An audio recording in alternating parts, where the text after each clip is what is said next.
तुम्हारे क्षेत्र की वीरता और साहस की कहानियां पतो हैं।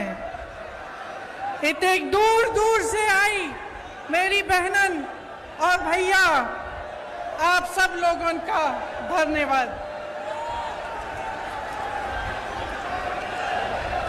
देखिए, मैं यहाँ ग्वालियर आ रही थी तो मेरे साथियों ने, कई साथियों ने मुझे मुद्दे भेजे कि कौन कौन से मुद्दे हैं जो ग्वालियर में, मध्य प्रदेश में महत्वपूर्ण है और मुझे भाषण में क्या क्या कहना चाहिए। जब मैं उन मुद्दों को पढ़ रही थी, उन सुझावों को पढ़ रही थी, तो मुझे लगा कि ज्यादातर नकारात्मक बातें थी और मेरे मन में ये बात आई कि क्या हमारी राजनीति आज सिर्फ आरोप और प्रत्यारोप में फंस गई है? क्या इससे आगे भी कोई राजनीति हो सकती है? इससे बढ़कर भी हम कुछ ऐसी बातें कर सकते हैं जो जनता की मतलब की बातें हों। देखिए, भारतीय राजनीति की नींव स्वतंत्रता के आंदोलन से में डली थी। स्वतंत्रता का जो हमारा आंदोलन था उसे सत्याग्रह का नाम दिया गया था। तो सत्य की लड़ाई थी। तो हमारी पूरी राजनीति की जो नींव है वो उसी लड़ाई में है, तभी डली। तो हमारी एक परंपरा रही है हमारे देश की कि हम नेताओं में सभ्यता, सरलता, सादगी और सच्चाई ढूंढते हैं।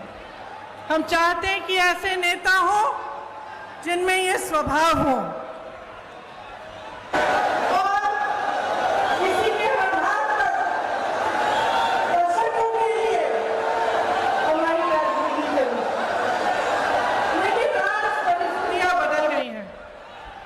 आरोप प्रत्यारोप, एक दूसरे की बुराई, हम मंच पे आते हैं, आपको गिनवा देते हैं कि इनके क्या गुण हैं और अवगुण हैं, वो हमारे गिनवा देते हैं।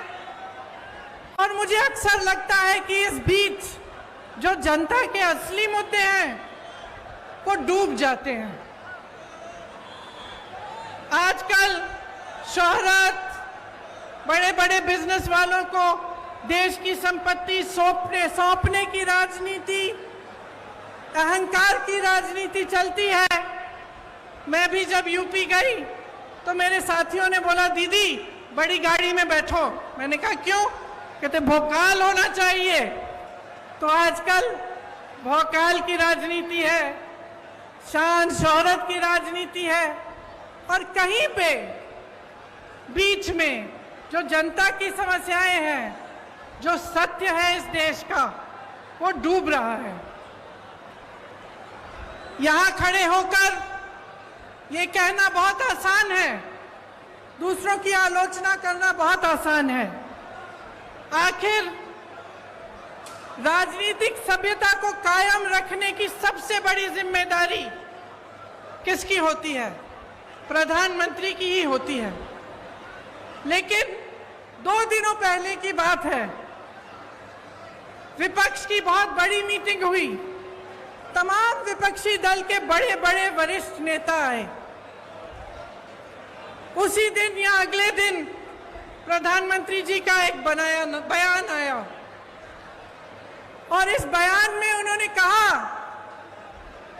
कि जितनी भी विपक्ष के नेता हैं, जितने भी विपक्ष की पार्टियां हैं, एक झटके में प्रधानमंत्री जी ने जैसे सब धान 22 पसेरी सबको चोर बोल डाला।